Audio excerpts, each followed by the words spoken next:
शेतकऱ्यांसाठी आजच्या ठळक बातम्या व शेतकऱ्यांसाठी अतिशय महत्त्वाची व दिलासा देणारे देखील बातमी आलेले आहे। आता जर पाहायला गेलं तर 24 जिल्ह्यातील शेतकऱ्यांच्या बँक खात्यावरती पीक विमा जमा होणार आहे।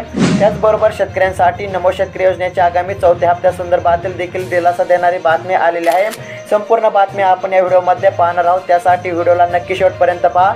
जे शेतकरी मित्र व्हिडिओला शेवटपर्यंत पाहतील त्यांचा नक्कीच फायदा होणार आहे, त्यासाठी व्हिडिओला नक्की शेवटपर्यंत पहा व चॅनलवरती जर नवीन आलेला असाल तर आता दिलेल्या पांढऱ्या कलरच्या सबस्क्राइब बटनला क्लिक करून या चॅनलला नक्की सबस्क्राइब करा, जेणेकरून तुम्हाला दररोज अशाच महत्त्वपूर्ण बातम्या या चॅनलवरती पाहायला मिळतील।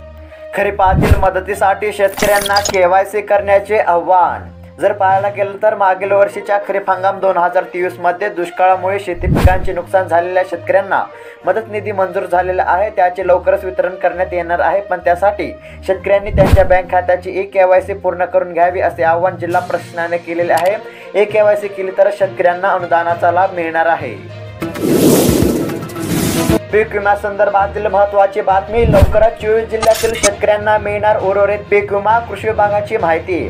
जर पाहायला गेलं तर कृषी विभागाने जाहीर केल्याप्रमाणे राज्यभरातील 24 जिल्ह्यांमध्ये खरीप 2023 अंतर्गत पिकांचे झालेले नुकसान ग्राह्य धरत पीक विमा कंपनीने 25% अग्रिमसह पीक कापणी अहवाल पश्चात अंतिम नुकसान निश्चिती करून एकूण 7,150 कोटी रुपये विमा परतावा भरपाई मंजूर केलेली आहे। त्यापैकी 25% अग्रिम पोटी जवळपास 4,000 कोटी रुपये शेतकऱ्यांच्या बँक खात्यावरती जमा करण्यात आलेले असून उर्वरित रकमेतील 3,013 कोटी रुपये लवकरच शेतकऱ्यांच्या बँक खात्यावरती जमा करण्यात येणार असल्याची माहिती कृषी विभागाने दिली आहे। त्यानुसार लवकरच शेतकऱ्यांच्या बँक खात्यावरती उर्वरित पीक विमा जमा होणार आहे। शेतकरी मित्रांनो, पीक विम्यासाठी पात्र असलेल्या 24 जिल्ह्यांची देखील यादी आपण पाहणार आहोत, त्यासाठी व्हिडिओला नक्की शेवटपर्यंत पहा। पीक विमा नुकसान भरपाई हवी तर करा पीक पेरा नोंदणी। 1 ऑगस्ट पासून प्रारंभ, 3 लाखाहून अधिक शेतकऱ्यांना लाभ। जर पाहायला गेलं तर ई पीक पाहणी ॲपवर शेतकऱ्यांनी 1 ऑगस्ट पासून पीक पेरा नोंदणी करायची आहे। विमा व नुकसान भरपाई हवी असेल तर पीक पेरा नोंदणी करणे शेतकऱ्यांसाठी आवश्यक आहे। ई पीक पाहणीद्वारा माहिती तंत्रज्ञानाचा वापर करून पीक पाहण्याची जलद आणि पारदर्शक पद्धतीने माहिती संकलित करण्यात येणार आहे, त्यामुळे तलाठ्यांचे काम जलद व सोपे होणार आहे। त्याचबरोबर शेतकऱ्यांनी 1 ऑगस्ट पासून ई पीक पाहणी करण्याचे आवाहन करण्यात आलेले आहे, जेणेकरून शेतकऱ्यांना आगामी काळामध्ये नुकसान भरपाईचा लाभ मिळेल। लाडका शेतकरी दादा योजना मुख्यमंत्र्यांनी राबवावी, शेतमालाला भाव, विम्याचे सरसकट कवच, मोसंबी संत्रा फळांना राजश्रेयची मागणी। जर पाहायला गेलं तर सध्या राज्यामध्ये माझी लाडकी बहिणी पाठोपाठ भावाची योजना सुरू करण्यात आलेली आहे। अशा लाडक्यांकडून योजनेच्या लाभासाठी कागदपत्रांची जुळवाजुळव सुरू असल्याचे पाहायला मिळत आहे। मात्र जगाचा पोशिंदा असलेल्या शेतकऱ्याला आश्वस्त करण्यासाठी शासनाने माझा लाडका शेतकरी दादा ही योजना सुरू करावी अशी मागणी ग्रामीण भागातून शेतकरी करत आहे। हेक्टरवर बांबू लागवड करा, 6,90,000 रुपयांचे अनुदान मिळवा। 400 हेक्टरवर बांबू लागवडीचे उद्दिष्ट, शेतकऱ्यांना करणार प्रोत्साहित। जर पाहायला गेलं तर पडीक जमीन लागवडीखाली आणून शेतकऱ्यांना आर्थिक उत्पन्नाचा स्रोत उपलब्ध करून देण्यासाठी नरेगा अंतर्गत बांबू लागवडीचा उपक्रम शासनाने हाती घेतलेला आहे। यानुसार शेतकऱ्यांना हेक्टरी 6,90,000 रुपयांचे बांबू लागवडीसाठी अनुदान मिळणार आहे। संततधार पावसामुळे पिके धोक्यात, सोयाबीनचे पाने पडताहेत पिवळी, फवारणी डवारणी थांबली। जर पाहायला गेलं तर गेल्या काही दिवसांपासून संततधार पाऊस पडत असल्याने सोयाबीन पीक धोक्यामध्ये आले आहे, त्यामुळे शेतकरी हवालदिल झालेले असून फवारणी डवारणी करता येत नसल्याचे पाहायला मिळत आहे। पावसाचा जोर वाढला तर 173 गावांना पुराचा धोका, धुवाधार पावसाचा अंदाज असल्यामुळे सतर्कता बाळगण्याची गरज। एकंदरीत जर पाहायला गेलं तर राज्यात मुसळधार पाऊस होत आहे। मागील 8 दिवसांपासून पावसाची रिपरिप सुरू आहे। पुढील काही दिवसांमध्ये पावसाचा अंदाज व्यक्त केला जात आहे, त्यामुळे धुवाधार पाऊस झाल्यास नदीकाठच्या जवळपास 173 गावांना पुराचा धोका देण्यात आलेला आहे।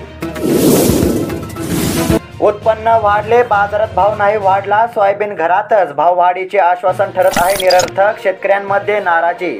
जर पाहायला गेलं तर सोयाबीनचे उत्पादन वाढत असले तरी दरामध्ये मात्र वाढ होताना दिसत नाही।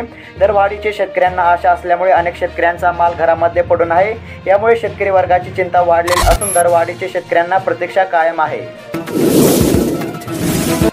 102 लाख हेक्टरवरील पीक विमा संरक्षित। जर पाहायला गेलं तर राज्यात यंदा खरीप हंगामामध्ये 133 लाख हेक्टरवर पिकांच्या पेरण्या पूर्ण झालेल्या आहेत। त्यापैकी सुमारे 102 लाख हेक्टर 47,492 हेक्टरवरील पिकांचे क्षेत्र प्रधानमंत्री पीक विमा योजनेअंतर्गत विमा संरक्षित झालेले आहेत। विमा योजनेमध्ये सहभागासाठी 1,54,47,752 शेतकऱ्यांचे अर्ज प्राप्त झालेले असून पीक विमा 31 जुलैपर्यंत शेतकऱ्यांना काढता येणार आहे। लवकरच खात्यात जमा होणार नमो शेतकरी योजनेचा चौथा हप्ता, तात्काळ KYC करण्याचे शेतकऱ्यांना आव्हान। एकंदरीत जर पाहायला गेलं तर PM किसान योजनेचा हप्ता जमा झाल्यानंतर शेतकरी नमो शेतकरी योजनेच्या चौथ्या हप्त्याची प्रतीक्षा करत आहेत। आलेल्या माहितीनुसार 15 ऑगस्टला लाडकी बहीण योजनेचा पहिला हप्ता महिलांच्या बँक खात्यावरती जमा करण्यात येणार आहे व त्याच हप्त्याबरोबर नमो शेतकरी योजनेअंतर्गत पात्र असलेल्या शेतकऱ्यांना देखील नमो शेतकरी योजनेचा आगामी चौथा हप्ता हा वितरित करण्यात येऊ शकतो। त्यामुळे शेतकऱ्यांना KYC करण्याचे आवाहन करण्यात आलेले आहे। KYC केले तर शेतकऱ्यांना नमो शेतकरी योजनेच्या आगामी चौथ्या हप्त्याचा लाभ मिळणार आहे। शेअर मार्केट संदर्भातील अपडेट 8 वरून 84 वर आला हा शेअर, अजूनही वाढतोय स्टॉक, कर्जमुक्त आहे कंपनी। एकंदरीत जर पाहायला गेलं तर Rathi steel and power share या कंपनीच्या शेअरमध्ये सातत्याने वाढ दिसून येत आहे। कंपनीच्या शेअरनं आज 5% उच्चांक गाठलेला असून यानंतर शेअरला अप्पर सर्किट लागले असल्याचे पाहायला मिळाले। तर शेतकरी मित्रांनो, अशाच महत्त्वपूर्ण बातम्या दररोज जाणून घेण्यासाठी आताच खाली दिलेल्या पांढऱ्या कलरच्या सबस्क्राईब बटनला क्लिक करून या चॅनलला नक्की सबस्क्राईब करा। धन्यवाद।